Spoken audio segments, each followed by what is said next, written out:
Okay.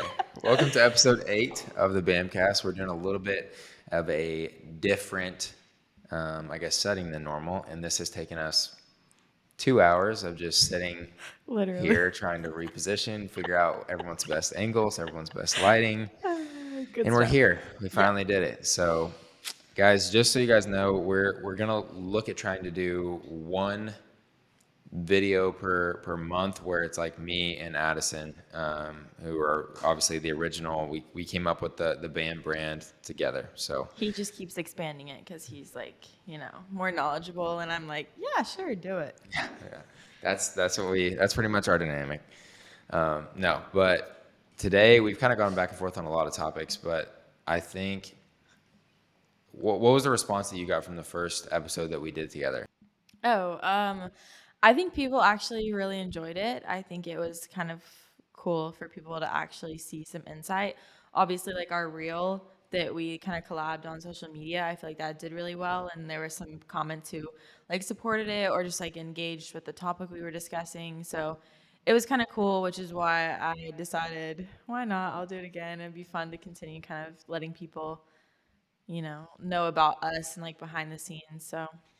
Well, I know that you had promised that you were going to have a YouTube video up by the time that came out, and we actually filmed that or recorded it in September. Right. No YouTube videos yet. Let's talk about what's happening there. Yeah, so I recorded my first YouTube video actually that same day.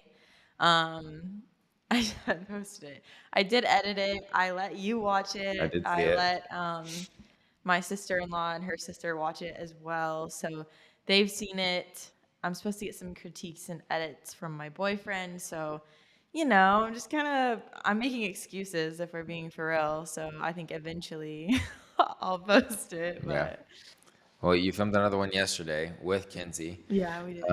and I there was a couple of things there that I want to unpack. You just said boyfriend, which was not what you said the past time that we were in on an episode. So, what is update people there if you want to?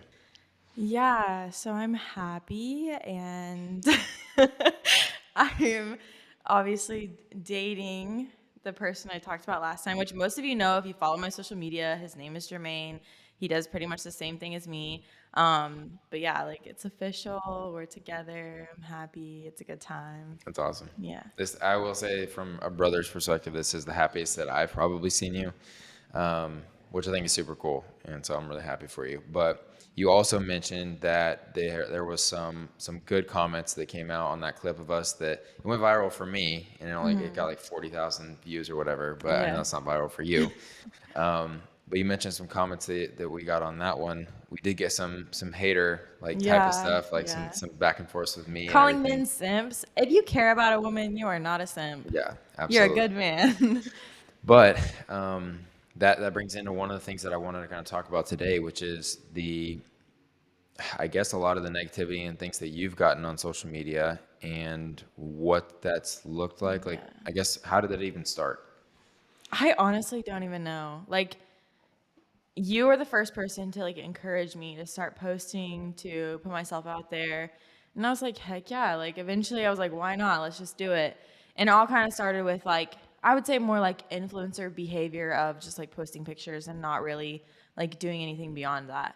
And then all of a sudden it was literally because of the way like I'm built and the way I look, like just genetics. Before I even like really got into bodybuilding, that's when like the hate just started to like blossom. Like I never experienced bullying. I was very blessed to be able to kind of go through high school, like enjoy my time in it, never really experienced, mean individuals. But social media and like you see the movies, which is like a weird comparison, but like that stuff actually happens in real life. Like people say the most cruel things behind a screen, and I don't think you really realize it until you have more of a following on social media that people really are keyboard warriors. Yeah, no, and it was the first time my experience with it too, right? Like I didn't never had a big following. I had you had seen type of stuff like that, and different other people kind of go through their own battles with it, and it always kind of felt, if I'm being honest with myself, like a not my problem type of thing. Like I was never the person to like ever go instigate some hate, and especially if it was someone close to me, I'd go try to like help them or comment back and forth here and there and like do that type of thing. But as soon as it started happening to you, I know for myself and mom and dad and Mabry, like we all kind of felt like that responsibility of trying to go back and forth with these people, and going back and forth with them, you quickly realize like it's not anything to do with you that they're commenting on, or like it's a very they have a very sad existence, and that's literally the root of what's happening there. So talk about like, I guess, what have you come to realize about those people in general? I mean, you just start to realize that one, you cannot win with them. Like, they believe they are entitled to their opinions. They believe what they say to be the truth for them, even if it's literally saying, like, it's addressing you. Like, I have had people say, like, you do this, or like, you take this, or you've done this. Like, people literally telling me like what I have done, what I've experienced. So it's kind of funny because these people genuinely believe they're entitled to that opinion. They genuinely believe they are allowed to speak whatever negativity, whatever hate towards you or towards what you do. So you just kind of learn you can't win and that they're going to say what they want to say regardless. The block button has become like my best friend. Like I have so many people blocked on social media for whatever reason. Like if you spread negativity, if you spread hate, if you fight with other people in my comments, like I just remove it from my page now because it used to bother me a lot. Like like it bothered me a lot. Yeah, I think that one thing that I've heard other people that have kind of like the same stuff that they run into, and are, I guess, more experienced in just like, it sounds weird saying like fame, but like a lot, like just I guess a lot of traffic on your platform, is like, this is my platform. This is my audience. This is something that I have kind of amassed and built. And so like, if you think that you can come in here and take up some real estate with negativity or hate or like any other type of thing that you want to enter my space with, like, you're done, right? Like on Right. YouTube, you can even do, which I don't even have enough views for this to even matter for me yet, but on YouTube, you can even do something where I think it's like, it's like mute content or mute interactions or something. So like that person, instead of being shown that they're like blocked so that they can go make another account and then come back and do the same Right. shit, like you can actually mute it to where they can comment endlessly as much as their heart desires, but nobody else will ever see it. So like on their end, they still think they're making the same impacts, but in Yeah. reality, like none of their stuff ever goes anywhere. So it'd be cool, I think, if other social media platforms would do something similar.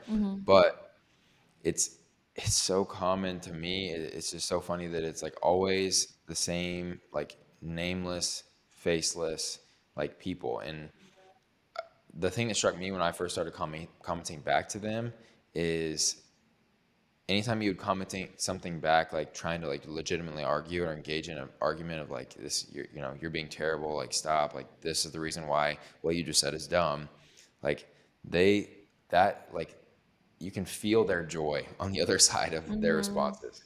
Like they'll take it to the next level and to the next level and to the next level. Like you can't engage in those even conversations because there's no winning, right? Like they came there to spread hate and hoping that somebody would notice and like comment back because they have such a boring, pathetic life that that's what they want to do. That's how they get interaction, right, with other human beings, which is so sad. But you quickly realize that you're even responding at all is just feeding into what they're wanting. So like the two things that I started doing was just like, hey, I'm sure you're struggling, and this is what it looks like from an outsider's perspective. Like go do something out in the public world that can Yeah. be productive, right? And that's not me taking a stance on what they said. That's not me arguing a point that they're trying to get across. That's just me being like, I see you, like I hear you. Go go try to be productive and do something that actually fulfills you rather than what you're doing right now. And a lot of times people would be like, internet psychologist here to like save the day, and but then I can tell like they, at least from that perspective, they're not continuing their argument or continuing Mhm. the hate portion. They're just like getting defensive on, I made them maybe, hopefully, look a little bit introspectively at like, wow, that was kind of, he didn't even, that's her brother, and he didn't even take like a, screw you, dude type of stance. He just took like a, hey, this is not good and not healthy. Go do something else. Mhm. But I've also gotten very friendly with the block button too, because at the Yeah. end of the day, you don't even want those people to have any type of voice on your platform at all. No. So, you mentioned that you're one of the big reasons that you started to get hate was because you don't look like other people or don't look like other girls. So talk about what you mean by that. So when like even from a young age, which obviously you know this, being my brother, um, I've always had like a more muscular build. Like just without doing sports, without lifting, like I've always just been more muscular. Like I remember being at a track meet in high school, and like if you've seen my pictures from that was so long ago. That's embarrassing. You're old. Yeah, I am. But if you see my pictures from high school, like you see that I still have like the same structure, the same muscular build. I just like obviously have grown over the last several years. Um, and like people would be like, "How much do you squat?" And like I literally squat 135. Like I'm not anything special. Like I don't try to lift, I don't try to look muscular, but it's purely just genetic. And obviously, it's not a common thing. I've talked about it a couple times. I've responded to hate. I've had people who actually know like what it is, but like we have a genetic condition in our family. Obviously, it's I don't know what specific kind it is, but lipodystrophy. It literally just affects your fat distribution, and you typically because you have less fat, your muscle is very like dominant. Like it just shows through more than in the average human. Um, so just like I knew from a young age that like that's what I looked like. That's just how I was. And another like piece of I guess what I get hate on a lot is was my glutes back then. And it's simply just because my legs had not caught up to my glutes. So like I was just overdeveloping my glutes, which caused them to look bigger than my legs. It didn't look like it matched. So I got a lot of hate about that too. So I think it's simply just like genetic and like how I was training myself because every girl when they see like these women in the magazines and they look pretty and they have, like I don't have boobs either. Like I don't have any of that. So you see that and you're like, oh, I want to look good. Like I want to feel sexy. I want to feel confident in my body. So I was like, I'm gonna build me a butt in the gym, and not knowing that that would make me look disproportionate or anything like that. Like that's just kind of what I did for the first couple of years in the gym, and it backfired. Yeah. Well, it also so I think from the research that because we did research for a while, we even tried to like think about how can we announce this in a way where it's like I don't know, because you never really wanted to like talk about that super publicly, and I know that was hard for us because we were like, why don't we just put this out there and let people like do their own research on what this exactly is. I think if I remember correctly, the type that we specifically had is called CGL, congenital generalized lipodystrophy. Because there's lipodystrophy that can come from like AIDS, which we don't have. It was like literally it's a genetic mutation. You can trace it backwards in our family tree to our like great grandma and great grandpa, and like even before that. Um, the crazy thing, like I don't even know if I realized the significance of it at the time, and I'm sure you didn't either because you were even younger. Hmm. But we actually like our family got. I don't know if they got paid or if they just like offered to fly us out. Yeah, it was like some clinical Yeah, trial but thing. we got brought in because we were one of the first like families that this was truly identified in through some health problems that like our aunts had and our mom and our grandpa, and we got like flown into Dallas, which is where we're at right now, Hmm. to for them to run tests on like our entire family tree. Yeah. And I don't even know. I remember it was like kind of a pitched as like a vacation back then, Yeah. and I guess I just thought that's what it was. But I knew that we were spending a little bit too much of our vacation time at the hospital, Hmm. But they ran us through every test under the sun. They took a bunch of blood of all of us. They took like it was the first time that I guess they had gotten the opportunity to study like a full family that has lipodystrophy or CGL or whatever you want to kind of refer to it as. But Mm-hmm. at its core, from what I understand, lipodystrophy just it affects fat distribution, Yeah. and it makes it to where like even you can see it on me whenever I am in a bulk. It's way more pronounced in females than it is in males, but you can see it on me even whenever like I'm in a bulk because my people with lipodystrophy can only really gain fat in their midsection and their face. Like that's the only two places that you can really hold fat. Just your So upper body in yeah, so like general. if you look at our mom, she's always been asked about if she's a bodybuilder. Our aunts have always been asked Yeah, if they're literally bodybuilders. have the like people come at me all the time because they're like, "You're on steroids. Your legs are so shredded." Y'all, if you saw my aunts and you saw my mom, like you'd be like, "What in the world?" Like they are just as shredded as I am, and they don't lift like I do. And even our little sister Mabry, who's Yeah, a freshman in college right now, all the sports writers and stuff in high school basketball, because she's an absolute maniac, just stud in basketball. All the sports writers would write about how jacked she was and like how she's obviously hitting the gym like way more yeah, than the average kid. And she probably was, but it's not like just she just looks like that. It's not yeah, like she doesn't train for hypertrophy. She's mostly conditioning because it's hmm basketball, but it's present in all of us, right? And so like you'll pass it down to any daughters that you have hmm and possibly sons. I'll pass it down to any daughters that I have, probably not sons because it's just the way that it's attached to your genes and everything. But it's something that we've always kind of like just it's just been a part of us, right? And I hmm remember like when we would describe it or explain it to people growing up, they'd be like, I wish I had that, like they everybody always said that of like, I yeah, wish I just looked jacked for no reason. It's like, first of all, we work really hard to look the way that we look yeah, for yeah, but it's like our fats just held differently. But also there's a lot of health problems that get attached to lipodystrophy, like such as because your organs aren't protected by a protective layer of fat, a lot of times, like a lot of different things can happen. And if you don't take care of yourself, like we've seen family members like our grandfather who just passed away, if you don't take care of yourself and you have lipodystrophy, it opens up a world of other complications that can arise. And so, I guess what has been your hesitation with like sharing that portion of you?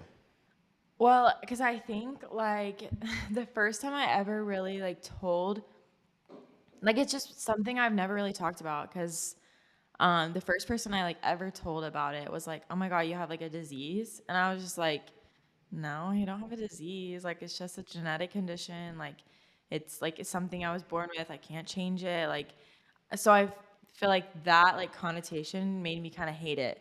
And like because everyone was so apt to comment on look at your legs or people will literally like me and my mom might be together or I'll be with my family and her legs are out or my legs are out and people will literally like sit there and whisper and like point cuz like you yeah like you notice it like obviously you notice it like you don't see a 40-year-old woman walking around with the jacked legs and huge calves like that's probably not normal but I think that because that was such a common occurrence, I was kind of like, I don't want to talk about this. And I also didn't want it to discredit from like our hard work. Like, if you look at me in high school, like you would see like little scrawny me. Yes, I was still muscular, probably more muscular than what you would consider a 17-year-old kid to be. But like ever since then like I have worked my ass off in the gym. I have you taught me so much about bodybuilding. I have mentors that taught me about bodybuilding who took me through prep, like all that stuff. So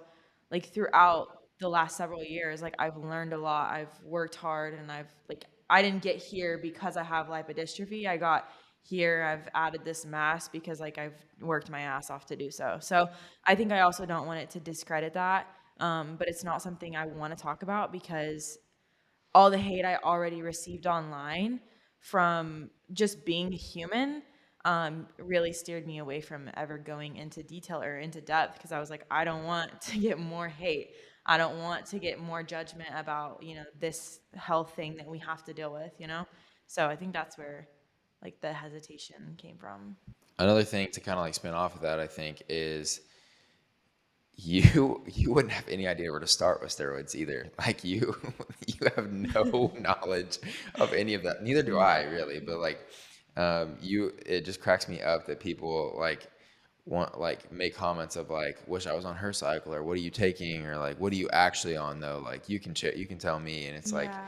you probably wouldn't even know like the names of steroids to mention to people. No. So I always think it's funny when people go straight there, but it goes to it also goes to show to me that people will always place limitations on like their own limitations. They'll place that on you because they just don't think that you could accomplish something that they don't foresee themselves being able to accomplish. So like Right. you achieving these physique goals, you achieving these things that you've achieved in on social media with like amassing your following, on with our business and growing it to where we've grown it.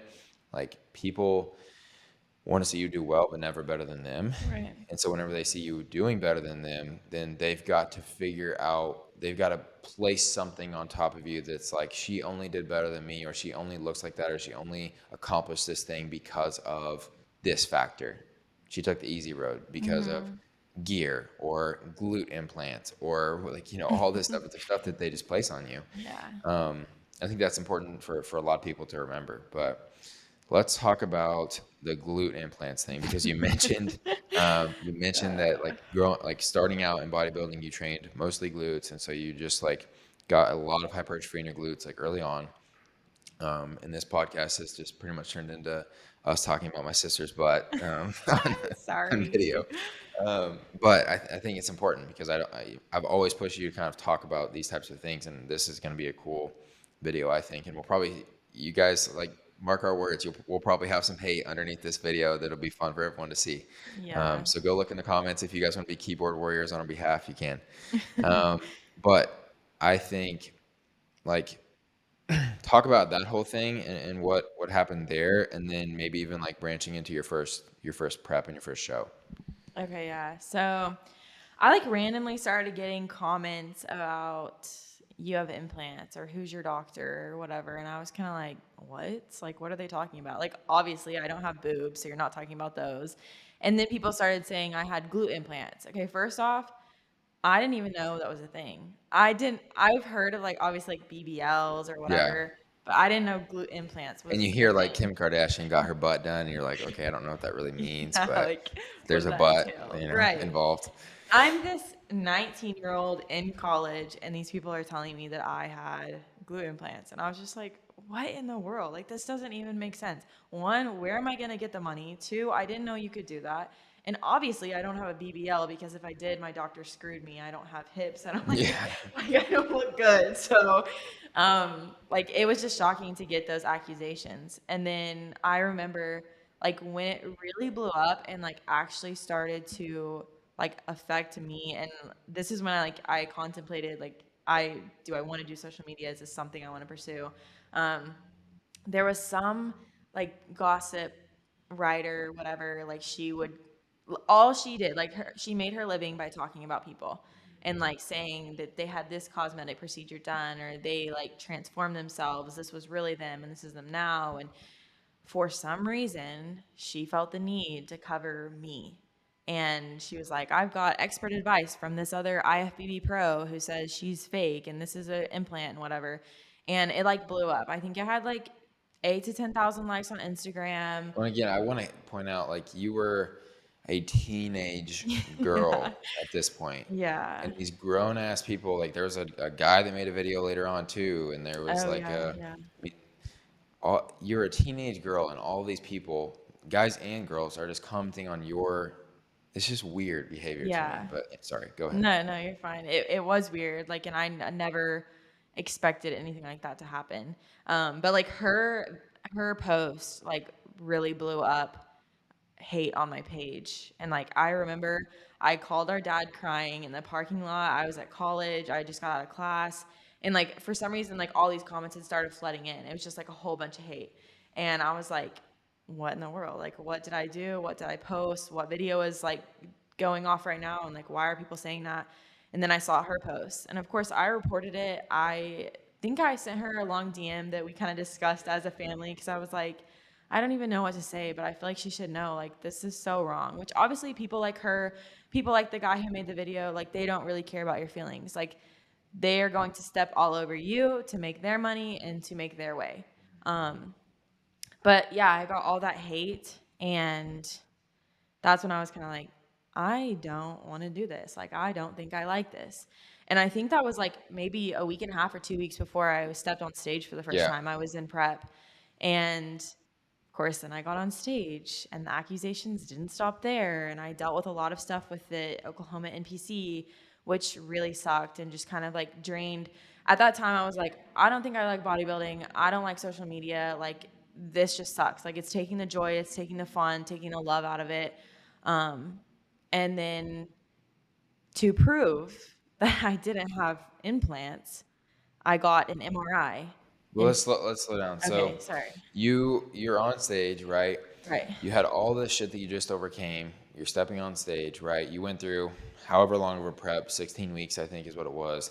And you all that hard work. For those of you guys that have competed in a bodybuilding show, like you know how much that mentally and physically like takes out of you and taxes you. You know how hard you got to work. You know the dark places of your mind that you got to go to like make those things happen and get to that point. You step on stage to showcase your hard work, and like you said, 2 weeks out, you go through that whole thing. Very emotional, very stressful. Not something that you want to happen 2 weeks out from a show No. because you should be stress free at that point. And so you hop on stage and your worst fear is essentially imagined because you find out that and you can correct me if I'm wrong, you find out that the judges or somebody had told the judges that you had glute implants for your bodybuilding show. And so we basically, us and your coach, Chad, like we all, I'm Chad from a few episodes ago. We all kind of like were trying to figure out like what can we do from here. And you were even, I think even the feedback that you got was like, well, we had you placed here like in first or second, I think, but when we found out that you might have glute implants, they just put you in the last medal spot of every Yeah. every division that you basically tried. Was that correct? Yeah. Okay. That's what I was told, yes. Yeah, so then demoralizing, right? Yeah. So like entire prep, 2 weeks out, you have this whole thing that makes you really emotional. You're a teenager still, like you're going through all this crap. You step on stage to go showcase your hard work. You're really feeling good about the package that you brought and like how you look. You get told that, hey, you would have won this show or at least gotten second, which again, both those and the NPC guys can qualify you for NQs, Mhm. which would essentially set you up to go try to win your pro card. Yeah. And then you get told that, hey, we heard that you might have glute implants, so we actually just put you in the last slot that we could to make it Mhm. look like decently fair, which ends up getting super political. And then you basically, after the fact, we reached out to, or you and Chad essentially reached out to head NPC judges and Mhm. all the people that we could to take that next step. And you were told, hey, if you can prove this, if you can prove that you don't have glute implants as a 19-year-old girl, then we will, I don't even know if they even promised anything like backlogging it, but we will, moving forward, take that into account, right? Yeah, so I think I was 21 at the time when I actually competed. I think. Like, I think that's because I want to say it was in 2021. But um so yeah, when I like got off stage, obviously my coach got feedback from the judges. He was like, we'll talk about it later, like go enjoy your night, whatever. So, I'm on like even though I was upset after like the outcome, I still know bodybuilding is bodybuilding and you're not going to win them all. Like that's just how the sport is. Um but went enjoyed the meal with you guys, and the next day my coach called me and he was like, "Hey, so I just want to tell you, like, this is what they said. This is why they placed you the way they placed you. This is like obviously like I personally know I have work to do. I was not as big as I probably should have been, not as conditioned as I probably should have been. My posing was I was a first time competitor, so you have lots of things to work on after your first show.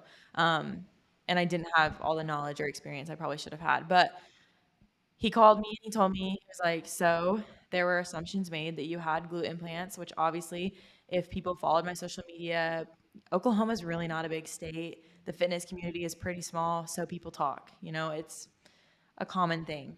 And he had told me that, and I was literally just devastated. Like I was actually so upset. I like cried to my parents because I was like, what do you even do? Like that, like the one place that I would have assumed would have like thought about genetics, would have thought about, training styles, that kind of thing, like completely just pushed that aside and assumed what everyone else assumed.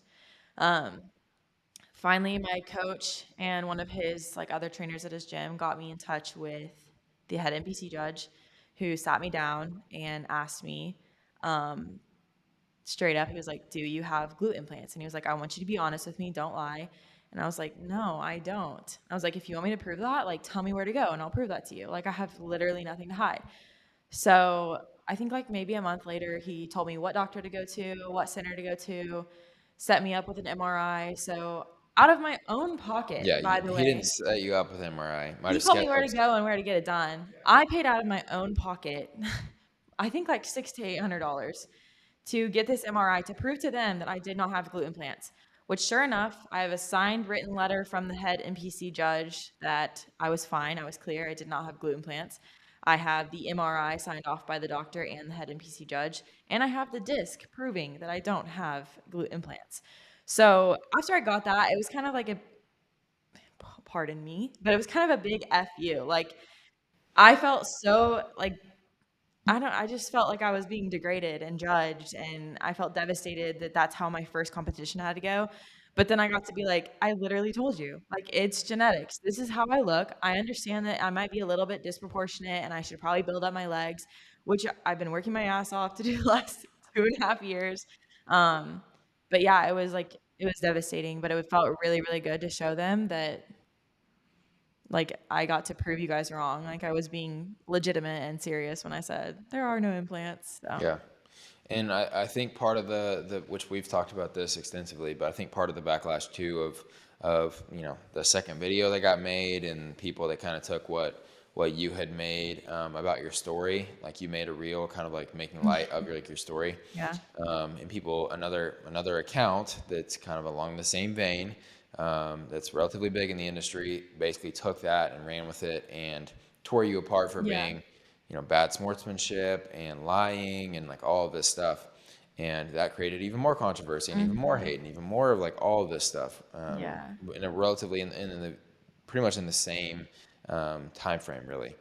Now we talked about you not very good at hiding your attitude, and so like when you started to get figure out where you got placed after we thought that you were pretty close, like you were either center call outs or very close to it the entire time, and so you're like why is this happening? And then whenever we found out where you placed, you could definitely tell that you weren't super happy with that, Yeah. um, but it was again you were either late teen or early 20s girl who has been dealing with all of these things about her body is Mhm. finally going out to go to show off all of her hard work and showcase it, and brave enough in my opinion to, after everyone's scrutinizing over every little piece of your body and talking about how you got this or how you got that or what's real, what's not, like you're going to show it off in a freaking bikini, right, in front of everyone in Yeah. this new division called like all of this. Mhm. Um, and then for that to just continue to happen, like I don't necessarily blame you. Like, could you have probably handled that situation better? Yes, we've talked about that. Yeah. But I don't necessarily blame you for like I don't know where my head would really be at that point. Mhm. So maybe talk about like your reaction and then what the fallout of that was. So like obviously like in the moment I was obviously like upset and disappointed cuz like I knew I worked hard. Like I knew like looking back obviously I could have been like better about how I handled it. I could have like had, better posing, better conditioning, but like what competitor can't improve on something, that they bring to the stage. So I know that now. But I think like me post because it's funny. Everyone says, go get the proof, show us that you can prove it. And so I finally did that. And then people turned that proof into you're a bad sport, your conditioning was crap, your posing was terrible. Like so then like everything else I did was wrong. And then they were like, we weren't accusing you of having implants. That was never a problem. And I'm like, excuse me, the screenshots in my freaking camera will say otherwise. Cause I would screenshot like every hate comment I used to get. Cause that was like something, I don't know. I just wanted to be like, I'm reading this, remember how this makes you feel. And then like hope it never happens again or, improve upon that. Um, So yeah, it was like once I proved it, then everyone was like, "Well, no, that's not the actual issue. All of these things are the issue."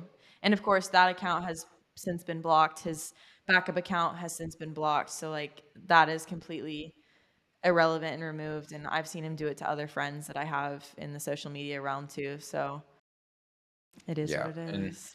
the thing that really gets to me about like these so-called journalism accounts is like in real journalism, like you gather the evidence that you have, right? Right. Like you gather all the things and then you take it to the person that this is going to be about or that this could possibly hurt, and you're like, hey, this is what I have, this is what I'm about to run. Do you have any type of comment? Do you have any type of rebuttal to this? And then you go with it, Yeah. right? Instead of just like a knee jerk, like I'm seeing these comments, I'm seeing this thing, I can capitalize on this fame or the upward trajectory of this young girl and make this about me all of a sudden and send a bunch of people her way to go attack her. Like that's also a really shitty way to live, in my opinion. And I think a lot of those things will catch up with a lot of these people. Um, but it's a to each their own, I guess. Like we can't, nobody can dwell on it. That I guarantee you, not everyone agrees with like all the things that we do in our lives, right? And that all the ways that we choose to put ourselves out there. So maybe it's a tough situation, and it's Yeah. especially just a um, unfortunate thing that all of those things happen so closely together to you, and as a big brother, it was really really hard for me to watch you kind of go through those things.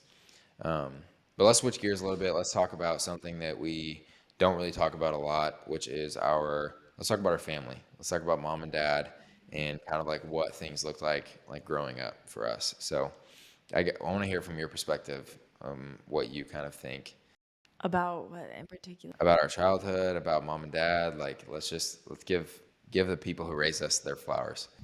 Okay. I feel like we had a really good childhood. Like we were very fortunate, very, very blessed with two amazing parents who are still in love, still best friends. Um, I don't know. I feel like they definitely brought us up well to become like the people we are today. And we've had the opportunity to I got in trouble a lot as a teenager, but I think it helped kind of build me into who I am. And yeah, I mean, mom and dad are great. Mabry is, she's something. She's fun, love her. She's a lot better now that she's older. She, everyone said I had the worst attitude, but I'm telling you, once Mabry got old enough, she took that spot. She Yeah, had the worst attitude, but she's getting better. Love her. She's older. It's been fun to be a big sister and be able to watch her grow. Yeah, I mean, I think I love our family. I feel like we are the way we are because of our parents and the way they, taught us, the way we watched them as adults grow as well. Yeah, I'm not sure what else to yeah. like. What all to go. No, I completely agree. I think that, I mean, we grew up in really, really, really small town Oklahoma, like we talked about. And it, to me, like, obviously you only have your own perspective of your own childhood, right? But like, to me, even looking back now, it's the thing that's kind of struck me looking back, I guess, is how I guess fortunate we really were. Like at the time, like you always have that rebel against your parents phase. You always have that like, God, why are they asking me so many questions? I just want to go home, go to my freaking room, be alone. Yeah. Like you always have that kind of stuff. But we really did get like so lucky with our parents. Yeah. Dad being as much of a absolute goob that he is, right? Like Yeah, he is. he is just I don't even know. Like I feel like most of the phone calls that we get now from them are mom like making fun of dad or wanting us to Yeah. see something that dad did. But from dad, I think what we got growing up is his like he's probably the most caring person or man that I've ever like encountered, Yeah. and I think we probably took that for granted as kids, but it's something that I definitely don't take for granted now, because he just approaches like everything in life with just this genuine like care and gentleness, and like Yeah. he's very, I don't know. He swears that if he ever does get worked up, like he could really do some damage, but like he's just so just he's just such a fantastic just man and role model of what Yeah. a man should be. He's definitely someone that I feel like taught us as well that like your circumstances don't make you, like you make your own circumstances. Cause Yeah. like I won't obviously I won't talk about his childhood a lot, but he was someone who like he formulated a childhood for us that he never had as a childhood or in his childhood. So I feel like he is someone who's taught us like you can create the life that you want. Like you do not have to let those circumstances determine what you do or how you treat people. So I feel like you said, he has literally one of the best hearts. He's so kind. He's an absolute goof, but he's probably one of the best people that we know. Yeah, and that's something that I always tell people about him too, because he his mom passed away before he could even like really know who his mom was. Yeah. I think it was before the age of 2. Yeah. And his dad, our grandpa, really wasn't around at that time. So he was raised by his grandpa, our great grandpa, and it was something that like learning that story, I didn't understand the significance of it as a kid. But as I went into college, as I went into like more of the real world, and I started to see like a lot of people blame their circumstances, which we had fantastic circumstances, like you said, Yeah. like Yeah. Very nothing, none of that blessed. stuff like ever touched us, right? And he made sure of it. But as I saw more people blame their circumstances, and I'm like, you have a pretty similar story to my dad, and you're choosing to be this way because of like the same things that he never let affect us, right? And so he was the person that I learned that like your beginnings don't really necessarily affect your endings. And then you have our mom, who she is just an absolute firecracker. Yeah. She is a killer. She's been working in like the school system like her entire life, and she's in administration now, obviously, but she like that I think is maybe where we got the work ethic side of things, because she is just always busy, right? Like she's always got something that she's working on. She's always going Yeah. above and beyond. She's super creative in a lot of different aspects, whether it's like, visually creative or just creative with her ideas that she comes up with. Like she'll call me every once in a while and be like, Baker, I got a business idea that you should do, right? And she's like, "Oh, I'll do it, but I need your help with it." And like this, like it's that type of thing of like her mind's always moving and she's always working, but Yeah. she got it from our great grandpa, but she talks about this quote like, if you think you're working hard, work harder. And I think she really just lives by that, because she cares a lot, similarly to Yeah. our dad. She doesn't like showing it. And so that's always like a funny thing to like see, because she doesn't really like the mushiness of things like our dad does. But she's also where I think we get that tenacity to always push for more, to always want more, because it wasn't like if you don't get A's and B's, or if you don't like compete at a high level in sports or something like that, like you'd get punished for it. But it was like the expectation was that you give everything you have in Yeah. everything that you're going to do. Like if you're going to choose to do it, you better choose to do it well. And I think that in and of itself carried over into a lot of what we tried to do in life, because we knew that we had somebody built in at all times to push us for more. Yeah. I would definitely agree. I also think like she's very stubborn, very hard-headed, and I think she kind of taught me like the reality of things. Like I always choose to see the good and like see the best in people, and I want to, I just want to see like sunshine and rainbows. And she is like someone who like will bring you back to earth and be like, listen, like this is the real world. Like this is how it actually works. And like if you ever want to be challenged or need your, ideas or whatever challenge, like she is that person. Like she will push you and push you and push you, whether it's to your breaking point to like do the right thing or do what you actually need to do to make a change. Or she'll just push you to like you said, consistently do better, like perform your best. Like she is definitely that person for us, Yeah, for sure. absolutely. And then we've got Mabry, like you said, she can be an absolute mess, but then again, we were at her age too. Yeah. But I think she got a very different upbringing, I feel like from us, because we were both out of the house from the time that she was pretty much in high school. Yeah. But I think that she got like the best of both of us, in my opinion. Like at a younger age was like super like I'm gonna work on my technical skills, right, in basketball or in sports, and like I'm gonna try and develop that side of things. You were always like a freak athlete, like you were always faster, could jump higher, could run fast, like everything. And so I think she got like the best of both worlds from that. And then I also think that she got a lot of your kind of like sense of humor, your bubbly personality and stuff. And so obviously that all it a lot of it came from her watching us grow up and go through all the stuff that Yeah. we went through. Um, but she, I think, is going to finish like light years ahead of where, Yeah. and I hope she does, light years ahead of where we're headed. But she is an absolute killer on the basketball court, in the gym herself. Like if she wanted to start to compete or really get into bodybuilding, she would be, She'd and kill it. yeah, she'd be insane. Yeah. So it's not something we ever really like talk about. So I thought it'd be kind of be interesting to just give like a profile on Yeah, like us and what our made us family. us. Yeah. Yeah. So I know you, or I guess I want to open up to, do you have any type of like questions for me based on our last episode, based on the stuff for today? Ooh. Um, I guess like people don't really get to ask you questions because you're always like in charge. Um, so like I guess from your perspective, doing the podcast, like branching out into something new.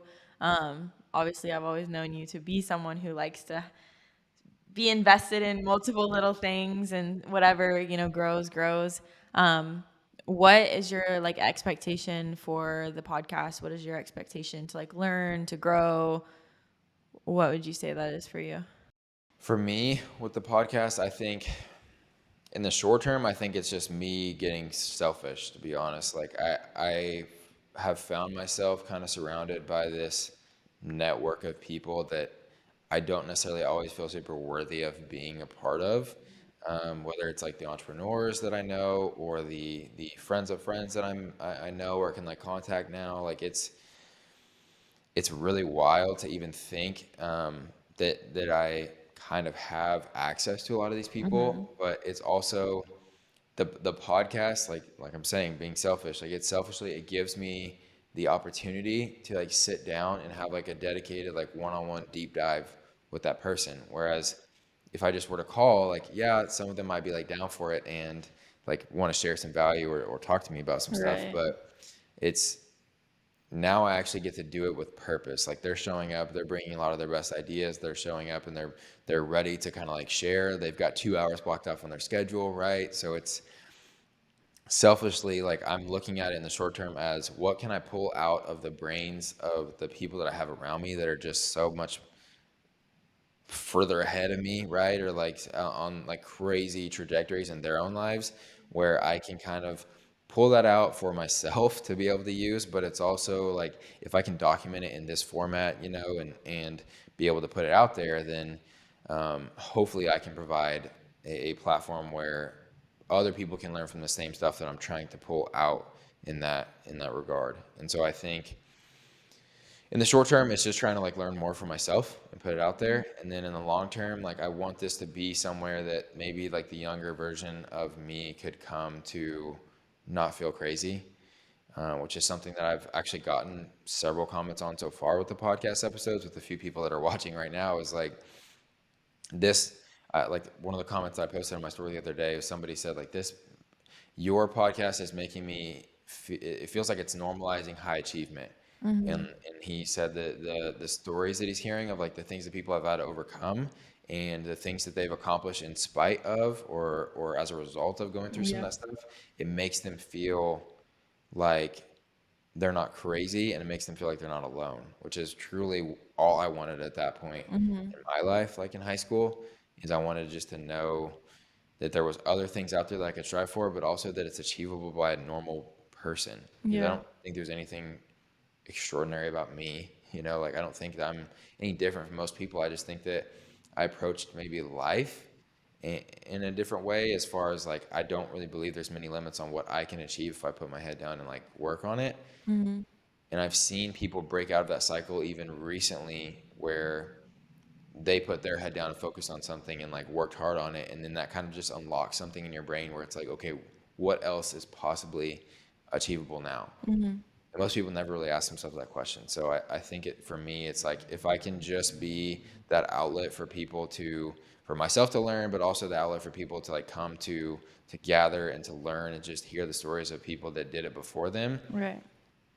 One of the quotes that came up on another podcast was like, um, the problems that you're facing, someone else has encountered and they overcame them too. So like if you look at it like that and you're actually able to hear about the problems people are facing and think about how does that apply to my own life, Hmm. then you're able to overcome anything because you're like, this isn't new and this isn't unconquerable because all these people did it before me. So it Hmm. puts you in a different mindset. Makes sense. Makes sense. And they always say, there's like some quote, I think you told me it, that like you want to surround yourself with people who are already doing it. Because if you're surrounding yourself with people who are at your level or below your level, like you're not going to be pushed to do better and do bigger things. But if you're surrounding yourself with people who are, like you said, light years ahead of you, then it motivates you, it pushes you, it allows you to grow, allows you to learn. So I think that's something you've always been really, really good at because I see you constantly putting yourself in situations where you are forced to get out of your comfort zone or forced to grow. Um, what's another good question? I gotta think. Okay, obviously you started out in this realm wanting to do like health and fitness and personal training. What do you see for yourself now? Like, if not bodybuilding, obviously you're doing a lot of work with the personal training business. But if not those things, where do you see yourself, 5, 10, 15 years in the future? Yeah, I think for me, my shift has been from, and honest, a lot of it traces back to my knee injury, which I don't even think I really Hmm. talked about on the podcast so far. I mean, I've mentioned that I had one, but not really Yeah. like what happened. So I don't know if that's like a good thing to get into today or if we get onto another one. But in my eyes, I think took a lot of my bodybuilding dreams kind of away in terms of like if I know that I can't grow my physique or get my physique to the point that I want, like full package wise versus just like upper body, like technically, yeah, I could just be men's physique and have like no legs and be totally fine, but I wouldn't really like how I looked probably. Yeah. And as I've gotten further and further into like just the game of business, I feel like I am really enjoying the challenges that brings. It's brought more stress than I've ever encountered like ever before. But it also has brought like it. I've talked about how like I just was craving like stimulation or something that challenged me from a young age, and so I feel like this is doing that at a really high level. And it's like every single day there's a new thing to overcome. There's a new thing that pops up. There's a new fire to be put out. So it's like it's always new. And like you said, like that's kind of something that drives me is like working on something new, having a new project, having something Hmm. else to kind of like dive into. So I think I'm just really enjoying the game of business right now. Um, and so I think I always will have like the health and fitness side to come back to, and I'm always gonna want to stay in like great shape myself Yeah, and yeah. want to continue to grow and evolve there. But I think my passion, where I've realized my passion lies, is like at that intersection of business and health and fitness, because I think that kind of like works on both. Like I'm very passionate about what health and fitness can do for people and like Hmm. the impact it can have on your life, but I'm also very passionate about what can I um, how can I make it to where that's more accessible to more people? How can I make it to where, the people that are providing that are rewarded because I think that they should be rewarded, such as Hmm. personal trainers like you and me and Chad and Alfonso and a lot of the people that we've talked to so far. Because I think it's 80% of the population is projected to be obese by 2035. I think that's the number. Mike says this all the time, and it's a real statistic. It's like 80. The track that we're on right now, like where we grew up, I think it's up at 40% already in Oklahoma. That's Like crazy. 40% of the population is obese. I'm sorry to interrupt. I only think the fitness industry feels so big because we're in it like 24/7. That's what we follow, that's what we see. We go to the gym. But in the grand scheme of things, like if you go to the gym and like that's a consistent thing for you, like you are more fit than the average person. Like there's not actually that many people who are in this industry and really like do this. No, and it still boggles my mind, but like there's a ton of people that we talk to every single day that don't know what macros are. Yeah. there's a ton of people that we talk to every single day that don't know how to put together a workout in the Mhm. gym. Mhm. And it's like if you Google how to lose fat, it'll come up with millions of results. Like the Yeah. information's out there, but like people like personal trainers or physical therapists or nutrition coaches are needed now more than ever because Mhm. people want to work with somebody that they can trust. People that want to work with somebody that's accomplished what they want to accomplish as well. And Yeah. so I think my passion kind of lies, like I said, in the intersection of the two. So I think building more businesses or just bigger businesses in the health and fitness space is kind of like my like kind of dream outcome from it. But I always will enjoy just health and fitness in Yeah. general too. Like I'm not going to ever step on the Olympia stage just because I don't want to push I'm not willing to like get on gear or anything like Yeah. that to go there, which I would definitely need and a lot more consistent workout routines and everything like that. So I guess long-winded answer, but that's kind of where I see. No, that's fine. And this is where the podcaster really becomes the podcastee, I guess, podcast guest. What do you see yourself or want to accomplish by any means necessary? You always ask all of I us and know. put us on the spot, I was so thinking about that like a few days ago. I was like, one day somebody's gonna be like, what's your answer to that? And I'm gonna be like, yeah. I resonate with a lot of the answers that I've gotten so far, where like I think the easy thing to say is like I want to achieve the best version of myself, Hmm. but I have so many things that come to mind whenever that question, I guess, is asked of me. Yeah. It's like I, I'm determined to exit AR, like build it up to a certain point and exit AR whenever the time's right. Don't have a time frame on that right now. Like, don't have a specific thing that we're shooting for right now. I just want to build it up to be the biggest, most, you know, the best, like most serving software out there for fitness coaches to Yeah. where we can impact millions and millions of lives through the lever of working with directly with coaches, and then they can impact all the lives on their end. Hmm. So exiting AR, as you know, like ever since a young age, I've always just wanted to be a dad. I So knew like that was coming. I cannot wait to be a dad, like be the best dad that I can possibly be. Hmm. So that's one thing that I'm gonna accomplish. Being a great husband, like that's really important for me as well. But I think in terms of like end goal, like where do I see myself in 40 years? I really want to be at a spot where like I can be involved as I want with my relationship, my family. Like I can choose to do whatever I need for anyone around me. Hmm. But I also want to be able to still continue to work and be creative. So I see myself being like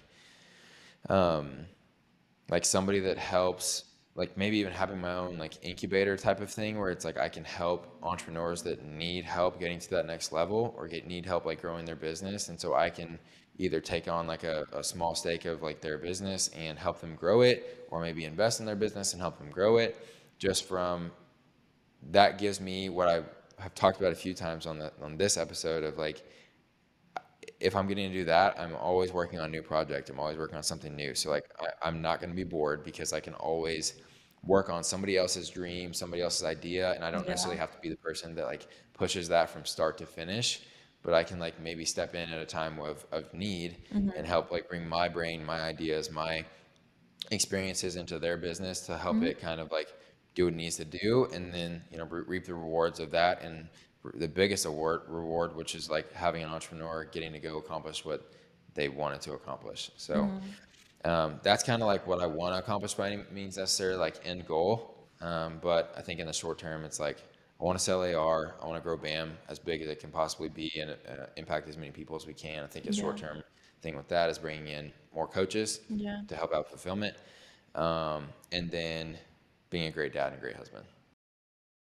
Love it. Love to see it. You're definitely meant to be a dad. I think you'll always be an entrepreneur. You've literally been that since like what you're making bracelets in high school. So I think that that's no issue. I think that that all sounds like you. So it'll be fun to see. It's been fun to watch each other and like be so close in age and like get to see each other kind of grow. Never did I think we'd be in the position we are now, but I'm really excited to see what we are, where we are, who we are in the next 5, 10 years. So it's been fun. It's been real. Thanks for listening to my podcast, everyone. No, seriously, thank you guys. We will be, like I said, trying to do one of these per month, and so I think we probably have some more things that we can dive deeper on as far as like us, our relationship, our kind of like personal lives. But I also think that we can come in here with some different topics as well, as whether it's a quote, whether it's something we encounter with clients, Yeah. or anything else in that regard that we can talk about and hopefully be able to push to more people to be able to learn from. But in the near future, as far as what's next for us, we've got our third annual New Year Better You Challenge, which is Yep. coming up in January, which enrollment is about to, it'll already be live, I guess, by the time that this episode goes up. So it's live now. We'll have a link down below. Um, and then really just continuing to grow the team. But the challenge is one that we have given away $1,000 so far. This year, we're giving away $3,000 specifically to winners there, and it's going to be supplements, it's going to be Rise, it's going to be Eubora, it's going to be Dark clothing. sport. Yeah, Yeah. it's going to have a lot, and coaching as well. Yeah. So a lot of great things happening there. It'll be fun. I'm excited. And the new year starts on a Monday. So you have no excuses. Day one in the gym. Yes, exactly. So Don't party too hard on New Year's Eve. for sure, for sure. But yeah, so that's kind of what we have on the horizon, and we'll link everything in below just as we always do, and we'll see you guys, I guess, in the next episode. Peace out, Girl Scouts. Thank you guys for watching this episode and just being here to be a part of Addie and I's chat. If you want to get involved in Addie and I's business, BAM Coalition on a deeper level, all the applications, the link to join the challenge, we're giving away $3,000 worth of goodies, is down below. You can also find Addie's YouTube channel, which hopefully, by the grace of God, she has uploaded something on so far, or by the point that this goes out. And I hope you guys also had a Merry Christmas, because if all goes according to plan, that'll be a couple of days ago as of the time that you're watching this video. So thank you guys for tuning in. If you enjoyed the episode, the only way the podcast is going to grow is by sharing it with more people. So share even a timestamp of something that really resonated with you, or something with one of your friends, and tell them what to look for. And if they don't get value out of this episode, hopefully they'll watch some other ones to get some value there as well. But the plans for this podcast are astronomical. We've got a ton of great guests coming up. The only way that you don't miss it is if you subscribe, if you're watching on YouTube, or follow the show if you're listening on any type of audio platform, and leave a review, leave a comment if you got any thoughts you want to share with us. So thank you guys. See you in the next one.